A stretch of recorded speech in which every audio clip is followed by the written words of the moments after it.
Coming up on SAU News, we'll take you inside the kitchen where students in Southern's Culinary Arts class are cooking up something good. The men and women's residence halls are hiring next year's staff of resident assistants. Could you make the cut? Grab your climbing shoes and let's head down to the Halsey climbing wall as SAU News starts now.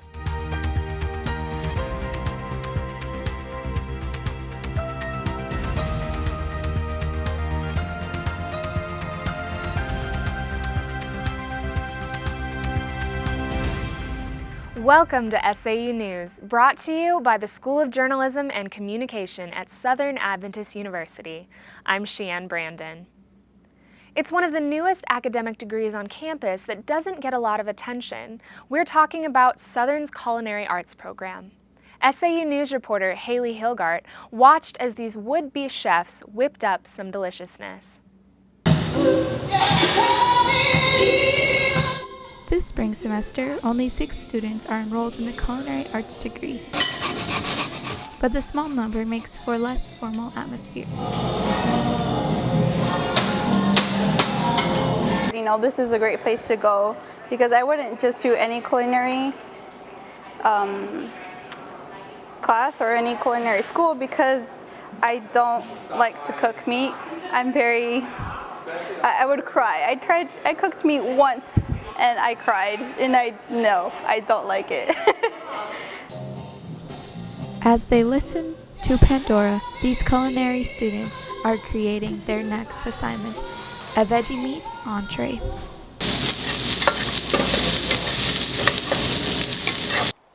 I'm standing here next to Southern's Culinary Arts building, equally as important as Southern's nursing program, but not as known. Let's take a look inside and see what they're up to. Kinda? Tastes good, but it's rubber. Yeah. Not that flaky, meaty texture. Gum. I like here. I really like here. I like this course. I like everything. I like my friends. I like the things, the yummy things I do. So. Making and grinding stuff, to the next feeding others and encouraging their try of new foods. For SAU News, I'm Haley Hilgart. The Culinary Arts classes place a unique emphasis on preparing vegan and vegetarian dishes for a balanced, healthy diet. The university's residence hall for women relies a lot on a select group of leaders called resident assistants. SAU News reporter Taylor Alonzo shows us what it takes to be an RA. Thatcher Hall has a select group of women dedicated to ensuring the safety and comfort of dorm residents. Mara is one of the many young women who contribute their time and love to make a better environment for the girls of Thatcher Hall.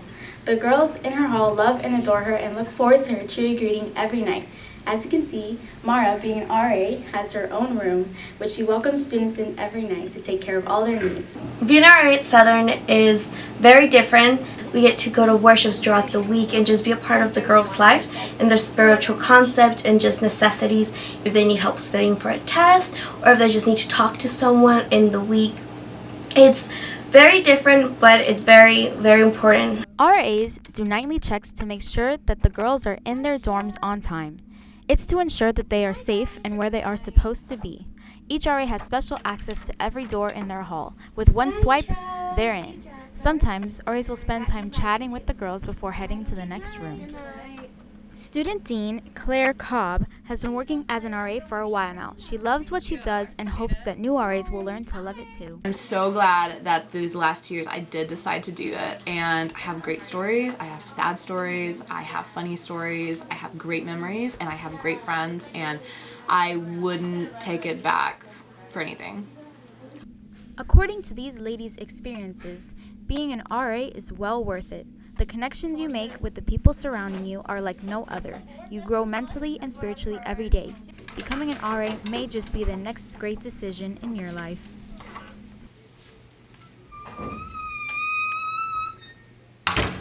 For SAU News, I'm Taylor Alonzo. Currently, resident hall deans in both the men and women's dorm are recruiting next year's staff of resident assistants.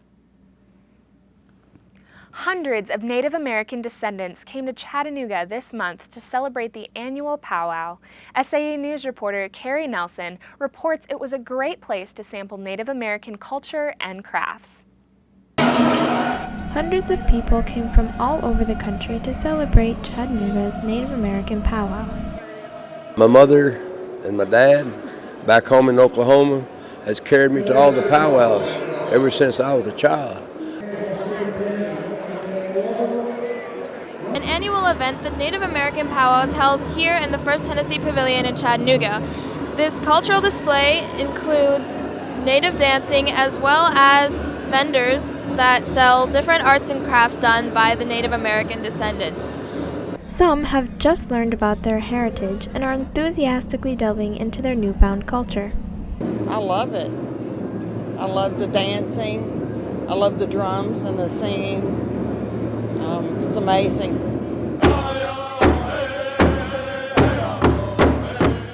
One tribal dancer says he's been doing this all his life. I was just raised in doing this, quarter-blood Lenape Indian from the state of Maryland. Just keeping our culture alive. These Native Americans welcome everyone to experience the diversity and beauty of their traditions. For SAU News, I'm Carrie Nelson. The next big powwow in the Chattanooga area is scheduled for Mother's Day weekend in Canton, Georgia, north of Atlanta.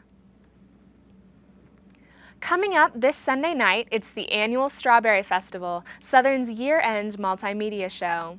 This year's video also includes live performances by American Idol finalist Clark Beckham. You can also pick up your copy of Southern Memories, SAU's yearbook. It all starts Sunday night at 8 in the Isles PE Center.